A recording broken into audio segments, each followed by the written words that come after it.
সবাইকে স্বাগত জানাচ্ছি। আমি ফিরোজ তোহা। শুরুতেই সংবাদ শিরোনাম জানিয়ে দেব এই মুহূর্তে হাতে পাওয়া সর্বশেষ গুরুত্বপূর্ণ আপডেট বাংলা সংবাদ। শুরুতেই থাকছে সাবেক তথ্য প্রতিমন্ত্রী মোহাম্মদ এ আরাফাতকে গ্রেপ্তার করা হয়েছে। আজ মঙ্গলবার গুলশান এলাকা থেকে তাকে আটক করা হয়েছে বলে জানিয়েছে পুলিশের একটি সূত্র। মোহাম্মদ আলী আরাফাত দ্বাদশ জাতীয় সংসদ নির্বাচনে আওয়ামী লীগের প্রার্থী হিসেবে ঢাকা 17 আসনে জয়ী হন। পরে তিনি শেখ হাসিনার নতুন মন্ত্রিসভায় প্রতিমন্ত্রী হিসেবে শপথ গ্রহণ করেন। এবারে জানাবো মাইকে ঘোষণা দিয়ে দুগ্রামবাসীর সংঘর্ষ, আহত 5 শতাধিক। হবিগঞ্জের বাহুবলে পাওনা টাকাকে কেন্দ্র করে মসজিদের মাইকে ঘোষণা দিয়ে দুগ্রামের মানুষের মাঝে সংঘর্ষের ঘটনা ঘটেছে।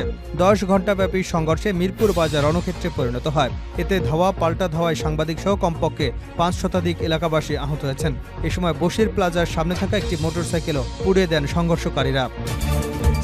জানাবো আদালত চত্বরে ইনুকে ডিম ও জুতা নিক্ষেপ। রাজধানীর নিউ মার্কেটে দোকান কর্মচারী শাহজাহান আলীকে গুলি করে হত্যার অভিযোগে দায়ের হওয়া মামলায় জাতীয় সমাজতান্ত্রিক দলের সভাপতি হাসানুল হক ইনুকে আদালতে হাজির করা হয়েছে। এ সময় ইনুকে উদ্দেশ্য করে ঢাকার চিফ মেট্রোপলিটন ম্যাজিস্ট্রেট কোর্টের নিচে জুতা ও ডিম নিক্ষেপ করেছেন বিএনপিপন্থী আইনজীবীরা। একাধিক ডিম ইনু শরীরে লেগেছে। জানিয়ে দেব স্বৈরাচারের দোসররা প্রতিবিপ্লবের ষড়যন্ত্র করছে। বিএনপির সিনিয়র যুগ্ম মহাসচিব রুহুল কবির রিজভী বলেছেন, স্বৈরাচারের পতন হলেও স্বৈরাচারের পোকামাকড় বিভিন্ন প্রতিষ্ঠানে নানা ধরনের বিশৃঙ্খলা চেষ্টা করছে। নতুনভাবে আত্মপ্রকাশ এবং প্রতিবিপ্লব তৈরির চেষ্টা করছে ঘাপটি মেরে থাকা স্বৈরশাসকের দোসররা। তাদের বিষয়ে সবাইকে সতর্ক থাকতে হবে। এদিকে সাবেক ডিবি প্রধান হারুনের দেশত্যাগে নিষেধাজ্ঞা।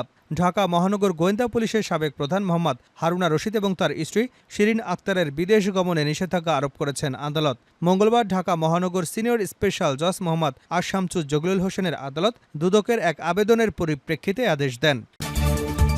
এবং সর্বশেষ জানাবো আন্তর্জাতিক সংবাদ। আল-আকসা প্রাঙ্গণে ইহুদি উপাসনালয় নির্মাণ করবে ইসরায়েলি মন্ত্রী। ইসরায়েলের ডানপন্থী জাতীয় নিরাপত্তা মন্ত্রী ইতামার বেন-গাভিরের মন্তব্য নিয়ে তোলপাড় শুরু হয়েছে। তিনি বলেছেন, পশ্চিম জেরুজালেমে পবিত্র আল-আকসা মসজিদ প্রাঙ্গণে সুযোগ পেলেই ইহুদি উপাসনালয় নির্মাণ করবেন তিনি। তার এমন বক্তব্যের পর মুসলিম দেশগুলো কড়া সমালোচনা করেছে। মঙ্গলবার কাতার ভিত্তিক সংবাদ মাধ্যম আল জাজিরার অনলাইন প্রতিবেদনে এ তথ্য জানানো হয়েছে। এতক্ষণ শিরোনাম শুনছিলেন, এবার বিস্তারিত। প্রিয় দর্শক, আপনি যদি এই চ্যানেলে নতুন হয়ে থাকেন, ভিডিওটি দেখতে দেখতে চ্যানেলটি সাবস্ক্রাইব করে আমাদের সঙ্গে থাকুন। আর এই ভিডিও সম্পর্কে আপনি আপনার মূল্যবান মতামতটি কমেন্ট বক্সে জানিয়ে দিন। আর হ্যাঁ প্রিয় দর্শক, জানিয়ে দিন ভিডিওটি কোথা থেকে দেখছেন। সাবেক তথ্য প্রতিমন্ত্রী আরাফাত আটক। সাবেক তথ্য প্রতিমন্ত্রী মোহাম্মদ এ আরাফাতকে আটক করা হয়েছে। আজ মঙ্গলবার তাকে গুলশান এলাকা থেকে আটক করা হয়েছে। পুলিশের একটি সূত্র গণমাধ্যমকে এ তথ্য জানিয়েছে। মোহাম্মদ আলী আরাফাত দ্বাদশ জাতীয় সংসদ নির্বাচনে আওয়ামী লীগের প্রার্থী হিসেবে ঢাকা 17 আসন থেকে জয়ী হন। পরে তিনি শেখ হাসিনার নতুন মন্ত্রিসভায় প্রতিমন্ত্রী হিসেবে শপথ গ্রহণ করেন। গত 5 আগস্ট শেখ হাসিনা দেশ ছাড়বার পর সাবেক এই প্রতিমন্ত্রীকে জনসমক্ষে আর দেখা যায়নি। তিনি কোথায় আছেন সেই সম্পর্কেও কোনো তথ্য পাওয়া যায়নি। আরাফাত ঢাকার ফরাসি দূতাবাসে লুকিয়ে রয়েছেন। গত 14 আগস্ট এমন তথ্য সামাজিক যোগাযোগ মাধ্যমে ছড়িয়ে পড়ে। পরে এ বিষয়ে ফ্রান্স দূতাবাস জানায়, সাবেক তথ্য প্রতিমন্ত্রী মোহাম্মদ এ আরাফাত ফরাসি দূতাবাসে লুকিয়ে আছেন। এটি সম্পূর্ণ মিথ্যা তথ্য। আরাফাত দীর্ঘদিন ধরে আওয়ামী লীগের একজন থিঙ্ক ট্যাঙ্ক হিসেবে কাজ করেছেন। 2022 সালের ডিসেম্বরে আওয়ামী লীগের কেন্দ্রীয় কার্যনির্বাহী কমিটির সদস্য হন তিনি। উল্লেখ্য, গত 12 আগস্ট মোহাম্মদ আলী আরাফাত তার স্ত্রী এবং তাদের মালিকানাধীন ব্যবসা প্রতিষ্ঠানের ব্যাংক হিসাবে লেনদেন স্থগিত করার আদেশ দেয় বাংলাদেশ ব্যাংকের আর্থিক গোয়েন্দা বিভাগ। সব ব্যাংক এবং আর্থিক প্রতিষ্ঠানের কাছে এ নির্দেশনা পাঠানো হয়েছে।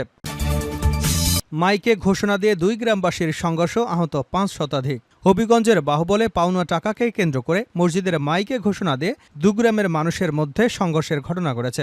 10 ঘণ্টাব্যাপী সংঘর্ষে মিরপুর বাজার রণক্ষেত্রে পরিণত হয়। এতে ধাওয়া পাল্টা ধাওয়ায় সাংবাদিক সহ কমপক্ষে 5 শতাধিক এলাকাবাসী আহত হয়েছেন। এ সময় বশির প্লাজার সামনে থাকা একটি মোটরসাইকেলও পুড়িয়ে দেয় সংঘর্ষকারীরা। সোমবার রাত এবং মঙ্গলবার সকালে উপজেলার মিরপুর বাজারে ঘটে ঘটনা। পরে আহতদের উদ্ধার করে বাহুবল হবিগঞ্জ সদর আধুনিক মেডিকেল হাসপাতালে স্থায়ীভাবে চিকিৎসা দেওয়া হয়েছে। পরে আহতদের উদ্ধার করে বাহুবল এবং হবিগঞ্জ সদর আধুনিক হাসপাতাল সহ স্থানীয়ভাবে চিকিৎসা দেওয়া হয়েছে।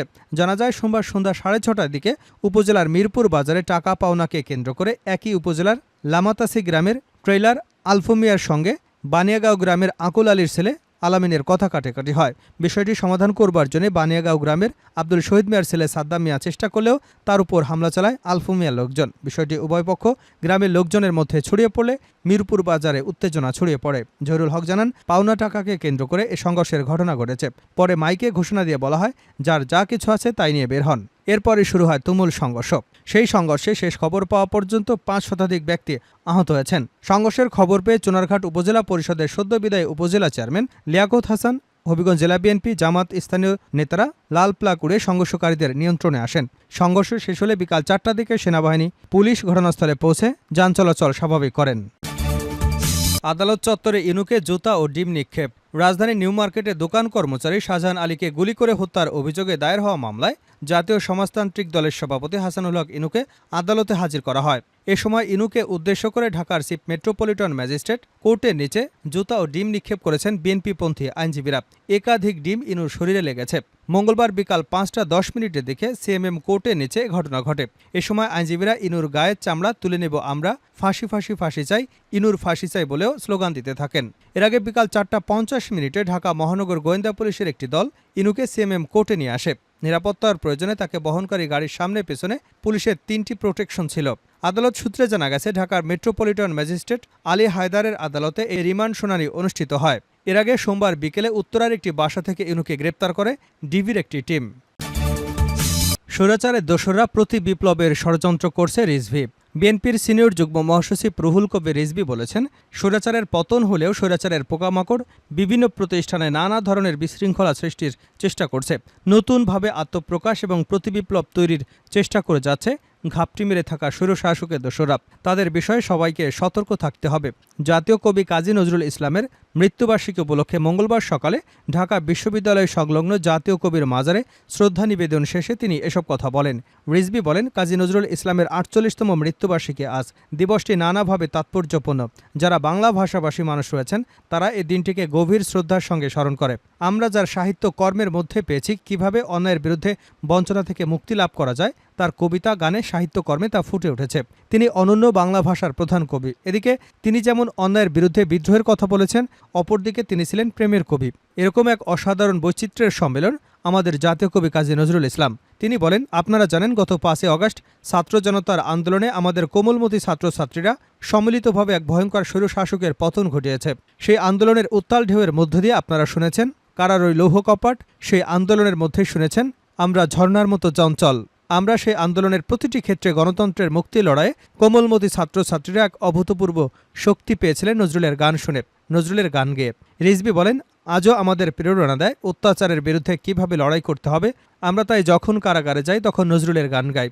আমরা যখন মিছিল করি তখন নজরুলের গান গাই, আমরা যখন স্লোগান দেই তখনও নজরুলই আমাদের প্রেরণা। আমাদের যখন বন্দী করা হয় তখন নজরুলের গান, কবিতা আমাদের উদ্বেলিত করে। শেষ করছে আন্তর্জাতিক সংবাদ দিয়ে। আল-আকসা প্রাঙ্গণে ইহুদি উপাসনালয় নির্মাণ করব, ইসরায়েলি মন্ত্রীর ঘোষণা। ইসরায়েলের ডানপন্থী জাতীয় নিরাপত্তা মন্ত্রী ইতামার বেন-গাভিরের মন্তব্য নিয়ে তোলপাড় শুরু হয়ে গেছে। তিনি বলেছেন, পশ্চিম জেরুজালেমে আল-আকসা মসজিদ প্রাঙ্গণে সুযোগ পেলে ইহুদি উপাসনালয় নির্মাণ করবেন। তার এমন বক্তব্যের পর মুসলিম দেশগুলো কড়া সমালোচনা করেছে। মঙ্গলবার কাতার ভিত্তিক সংবাদ মাধ্যম আল জাজিরার অনলাইন প্রতিবেদনে এ তথ্য জানানো হয়েছে। সোমবার আর্মি রেডিওকে ইসরায়েলি এই মন্ত্রী বলেছেন, সম্ভব হলে তিনি আল-আকসা প্রাঙ্গণে সিনাগগ অর্থাৎ ইহুদিদের উপাসনালয় নির্মাণ করবেন। সাক্ষাৎকারে বেন-গাভির আরও বলেন, আমার চাওয়া অনুযায়ী যদি সবকিছু করতে পারতাম তাহলে এই জায়গায় একটি ইসরায়েলি পতাকা লাগাতাম। ইসরায়েলি মন্ত্রীর এমন বক্তব্যের প্রতিবাদ জানিয়েছে জর্ডান, সৌদি আরব সহ আরও অনেক দেশ। এ নিয়ে ইসরায়েল সরকারের নীতিমালা নিয়েও প্রশ্ন তুলেছেন অনেকেই। আল-আকসা প্রাঙ্গণ ইসলামের তৃতীয় পবিত্রতম জায়গা এবং ফিলিস্তিনিদের জাতীয় পরিচয়ের প্রতীক। মিডল ইস্ট মনিটরের প্রতিবেদনে বলা হয়েছে, আন্তর্জাতিক একটি দীর্ঘস্থায়ী চুক্তি অনুযায়ী ইহুদিদের আল-আকসায় প্রার্থনা করার অনুমতি নেই। ২০২২ সালের ডিসেম্বরে জাতীয় নিরাপত্তা মন্ত্রী হিসেবে ক্ষমতায় বসার পর আল-আকসায় অন্তত ৬ বার যান বেন-গাভির। এ নিয়ে তীব্র নিন্দার কবলেও পড়েন তিনি।